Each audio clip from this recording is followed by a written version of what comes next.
teman-temanku semuanya, terima kasih banyak yang sudah mengklik video ini. Karena di video kali ini saya ingin membahas tentang cara berternak atau budidaya ikan moli khusus untuk pemula nih, seperti kita semua. Jadi di sini untuk budidaya moli saya sudah cukup pengalaman.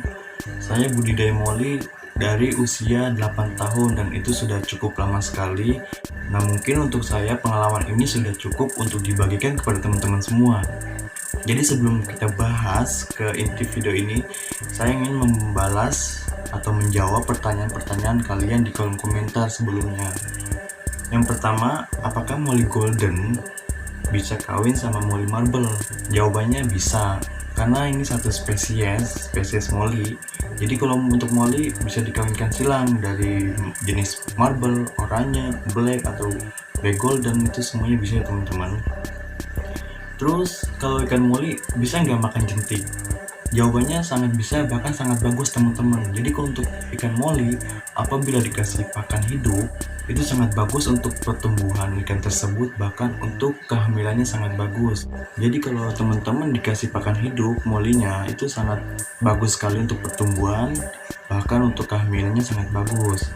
Kalau misalkan di tempat kalian udah nggak ada untuk mencari jentik-jentik, kutu air, atau cacing sutra, kalian bisa beli di grup, biasanya ada yang jual. Nah, kalau misalkan teman-teman mau yang simple, bisa kalian pakai yang namanya pellet. Itu biasanya saya beli di toko ikan hias sekitar 10.000. Itu khusus untuk pleti atau koral, terus cupang, ikan moli, itu khusus pelletnya ada di toko ikan hias. Nih, seperti ini.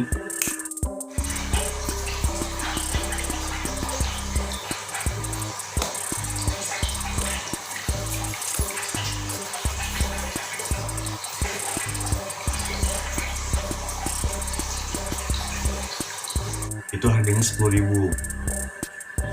Bang, kalau jantannya nggak mau ngejar, itu dipisah apa dibiarkan aja? Sebenarnya kalau ikan moli untuk mengawinkan ini nggak perlu dipisah teman-teman, cukup disatukan dalam satu tempat, itu bakalan kawin sendiri. Dia nggak manja, gak seperti ikan cupang. Kalau ikan cupang kan mesti dikawinkan, kalau ikan moli nggak perlu, dia cukup digabungin, nanti juga lama-lama burayaknya keluar. Yang dipisah itu nanti burayaknya. Kalau nggak teman-teman pisah, nanti otomatis bakalan dimakan oleh indukan. Karena apa? Moli itu jenisnya kanibal, dia pemakan pakan hidup, termasuk burayaknya nanti kalau nggak dipisah bakal dimakan. Kalau ikannya diam di permukaan terus, tandanya apa ya om? Untuk ikan moli biasanya memang ada di permukaan air, seperti saya juga. Kadang ikan moli saya dari permukaan, itu biasanya pH air tidak stabil. Teman-teman bisa tambahkan yang namanya daun ketapang, itu untuk antibiotik, atau daun pisang yang kering atau basah, itu juga bisa. Biasanya saya pakai daun pisang yang basah, itu gunanya ketika si moli udah mengeluarkan burayak itu bakalan ngumpet di permukaan daun pisang itu, jadi nggak bakal dimakan oleh indukan. Bang, bibir ikan moli saya seperti sariawan, itu kenapa ya? Sering banget seperti itu dan beberapa hari kemudian mati. Itu adalah penyakit pada ikan moli. Jadi saya sebutkan, kalau misalnya teman-teman udah nyimak video saya sebelumnya, itu udah saya bahas. Jadi untuk penyakit ikan moli ini ada beberapa jenis. Yang pertama white spot, terus mata putih, bibir sariawan, sisik nanas, atau cacing parasit. Itu teman-teman biasakan pakai garam ikan di kolam atau di tempat ikan moli itu sekitar takarannya tergantung debit air. Semakin banyak air, semakin banyak juga yang harus kalian pakai garamnya. Kalau saya biasanya pakai garam itu 1 sendok makan. Kalau ikannya sakit, biasanya saya ambil dulu ikan yang sakit, saya pindahkan ke tempat baru. Nah, di air itu, di tempat baru, saya kasih garam ikan 1 sendok makan. Jadi 1 hari sekali, saya kasih garam ikan 1 sendok takarannya. Nah, kemudian bila sudah sehat, saya gabungkan kembali.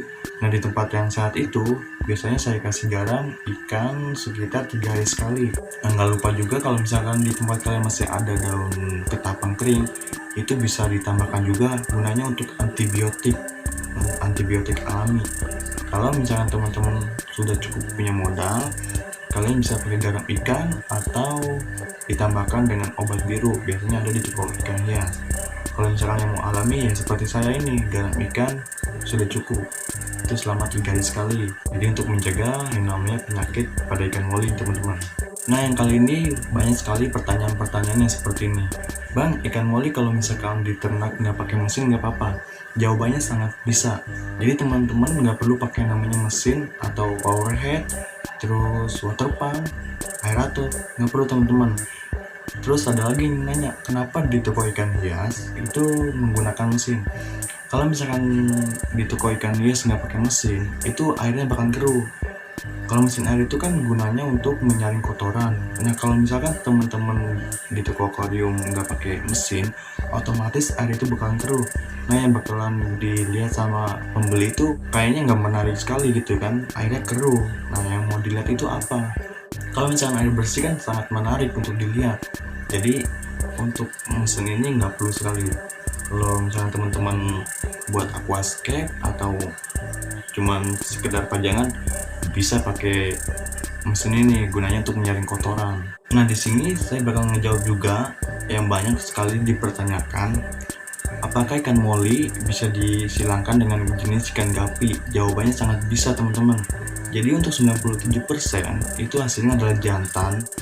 Nah, jantan ini ketika sudah dewasa, dia mandul, artinya tidak bisa memproduksi atau tidak bisa untuk dikawinkan.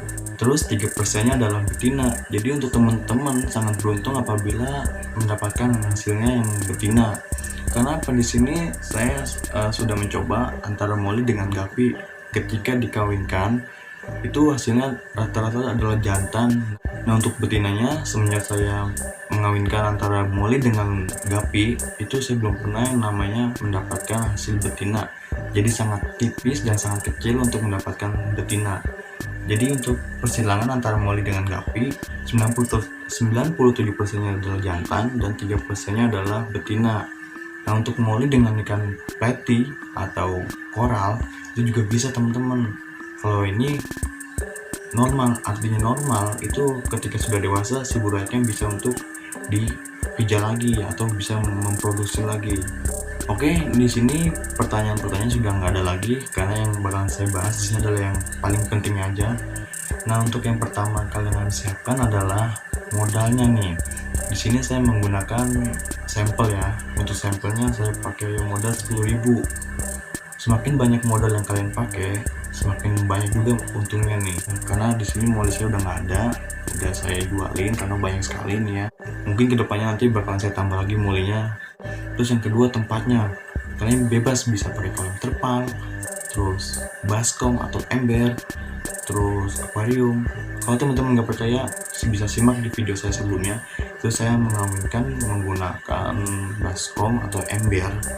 Kemudian saya ganti lagi, istilahnya naik level lah, dari baskom, ember, naik level ke akuarium. Terus kemudian begitu sudah banyak saya jual, ganti lagi, naik level lagi menggunakan kolam terpal. Jadi seperti itu teman-teman. Untuk moli ini nggak manja, kalian bisa gunakan toples, baskom, atau drigen, segala macam bisa teman-teman. Terus untuk pakan moli ini sangat mudah sekali. Kalian bisa pakai pakan hidup, itu jauh lebih bagus dibandingkan pelet. Tapi kalau di sini saya menggunakan pelet. Karena apa? Di sini agak sulit untuk menemukan yang namanya jentik-jentik nyamuk, terus kutu air, cacing sutra. Nah, untuk cacing sutra biasanya saya beli untuk pakan aja, untuk persilangan.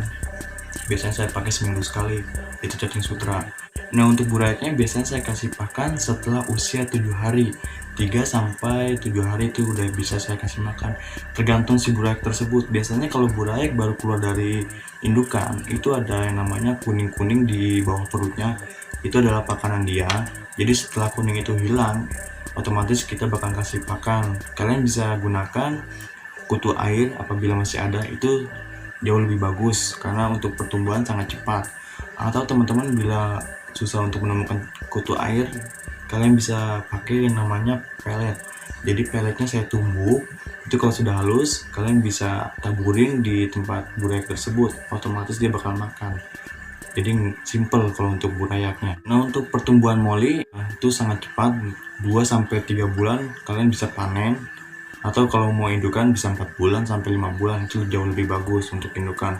Semakin tinggi atau semakin besar ikan yang kalian jual, itu semakin tinggi juga harga jualnya. Nah, untuk ternak di sini saya nggak pakai mesin. Kalau kalian nggak percaya bisa simak di video saya sebelumnya. Itu saya cukup taruh di baskom, nggak perlu pakai aerator, nggak perlu pakai mesin. Jadi cukup seperti itu, yang penting ada airnya. Nah, untuk tambahannya adalah garam ikan, supaya ikan kalian nggak gampang kena penyakit atau kena parasit. Oke teman-teman, terima kasih banyak yang sudah menonton. Untuk tambahan pertanyaan, kalian bisa jawab di kolom komentar, nanti bakal saya jawab di video-video selanjutnya. Terima kasih banyak yang sudah menonton. Kritik dan saran bisa kalian cantumkan pada kolom komentar. Untuk pertanyaan juga bisa kalian tulis di kolom komentar, nanti bakal saya jawab di video selanjutnya. Saya pamit, Assalamualaikum warahmatullahi wabarakatuh.